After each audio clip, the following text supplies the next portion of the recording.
Understand that self-confidence can be limitless. It's really important to understand that competence has limits. You may be a good swimmer. People might think that you are awesome, but let's get real here. Chances are quite good you're probably not going to be the next Michael Phelps. Guess what? That's perfectly okay. Competence has limits, and that's fine. Just allow it to give you what you're looking for, which is self-confidence. You're not looking to be the very best. You're not looking to be the next Usain Bolt or the next Stephen Hawking. Instead, you just have to push yourself to the point where you say, I did it. I started here. Now I'm up here. This means that I've overcome my fears. I wasn't complacent. I pushed myself. I applied myself, and now I have something to be proud of. I have something that I can take confidence in. The secret to competence. Although competence has its limits, self-confidence doesn't. If you think about this, the interplay between competence and self-confidence, this means that competence can be limitless as well. How? Well, while confidence can be limited by your circumstances, if you let yourself be motivated by curiosity and your sense of possibility and adventure, the sky is the limit when it comes to your confidence in getting things done. In other words, you think to yourself, I know that I'm a good businessman. I can build businesses and I can sell them, but I can also deal with setbacks.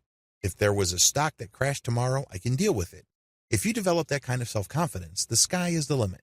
All bets are off in terms of your competence because, again, your competence is linked to your self-confidence. The more competent you become, the more self-confident you become. The more self-confident you become, the more you do things and you figure things out. This leads to even more competence and even more self-confidence. It's an upward spiral.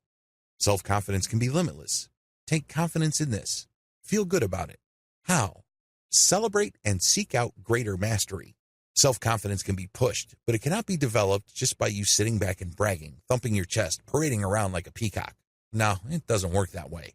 To boost your self-confidence, celebrate your current mastery, but seek out greater mastery. How? Test your versatility, your sociability, your adaptability, your imagination and sense of possibility. This also means testing and pushing to the limit your perseverance, tenacity, and grit.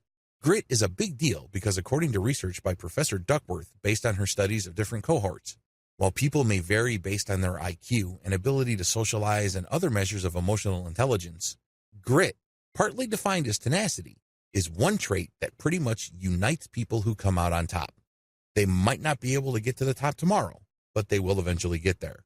If you're using this interplay between competence and self-confidence, grit must be part of the equation. How do you develop grit? Well, it means you take more risks. The more risks you take, the higher the chance that you will fail.